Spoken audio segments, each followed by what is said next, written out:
Halo, Assalamualaikum warahmatullahi wabarakatuh.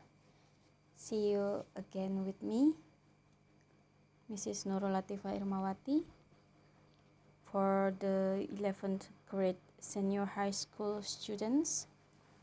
Now I would like to say Alhamdulillah because we still healthy, we can study and we can learn again about English. For this time, I would like to show and present about expressing opinion. Expressing opinion that I would like to show here, it is for the part 1. So I will give the second part for the next time. But now I will say about the purpose of study. Tujuan pembelajaran kali ini, siswa dapat menirukan dan membaca teks pendek berisi saran, tawaran dengan ucapan dan intonasi yang benar. Siswa dapat memberikan contoh teks transaksional sederhana, ungkapan saran dan tawaran sesuai dengan bahasa dalam kehidupan sehari-hari. Yang ketiga, siswa dapat mengamati lingkungan sekitar untuk merefleksi hasil teks transaksional pendek sederhana yang telah mereka susun. Dalam hal ini, kita akan belajar tentang model.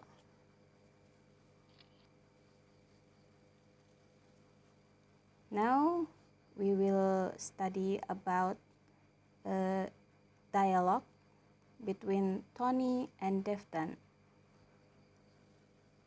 Tony and Devdan, they meet each other, then they say something about expressing opinion. Tony, are you all right, Dev? Your hands are trembling. Devdan, I feel cold. Tony, I think you should go to the clinic. You look so pale and weak. Let me take you there. Devdan, it's no need. I'll get a glass of hot tea and I'll be all right. Tony, let me get it for you. Devdan, thanks. I'll stay inside the room. Nah, ini adalah contoh dari expressing opinion or suggestion, bahwa Tony di sini memberikan saran kepada Devdan untuk segera pergi ke UKS karena si Devdan ini tadi terlihat pucat dan lemah, sehingga Tony menyarankan untuk istirahat di UKS. Dalam hal ini, yang kita tekankan, yang perlu kita pelajari pada bagian pertama dalam expressing opinion kali ini adalah modal. Modal auxiliary verb, yaitu kata kerja bantu yang digunakan dalam suatu kalimat.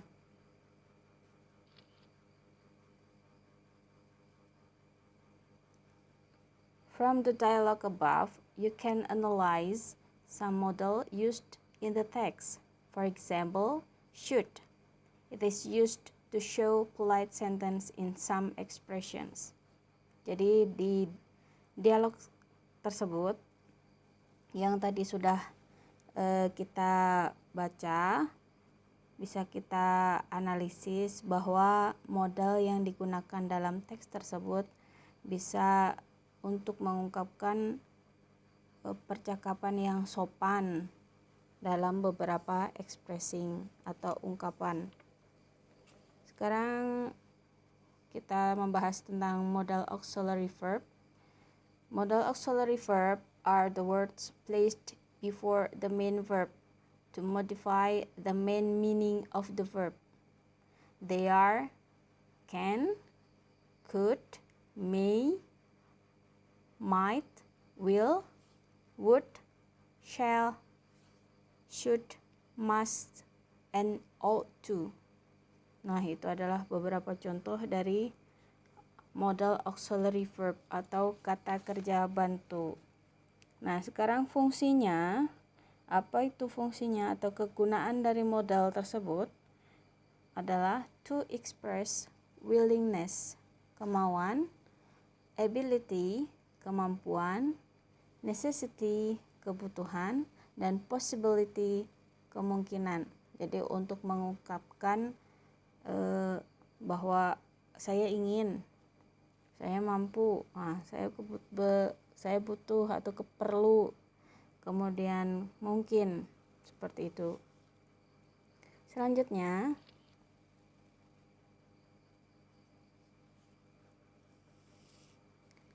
some examples of modal auxiliary verbs.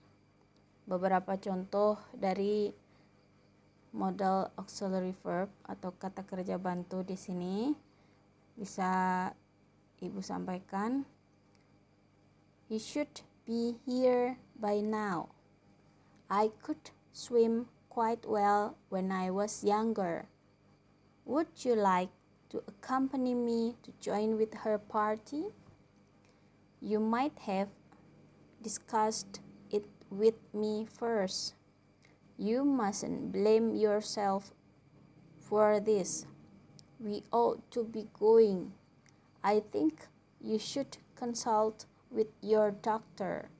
May I give some suggestions? Will you join with the camp on Saturday evening?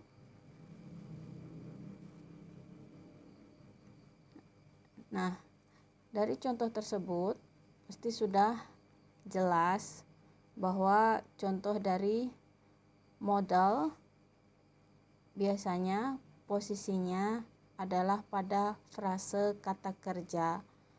Pada fase kata kerja tersebut bahwa modal itu berada sebelum dari kata kerja utama. Nah, jadi misalkan he can get the money. Nah, contohnya seperti itu. Dia bisa mendapatkan uang. Itu adalah contoh salah satu kalimat dalam modal auxiliary verb.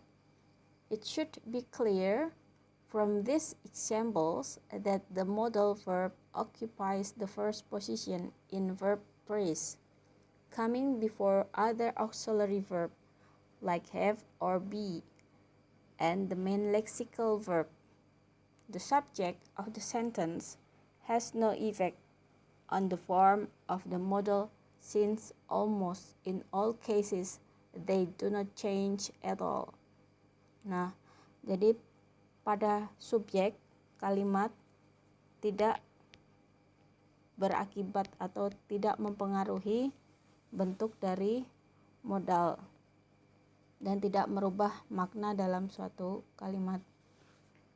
So, a modal verb is quite simple as far as its form and position in various types of sentence are concerned.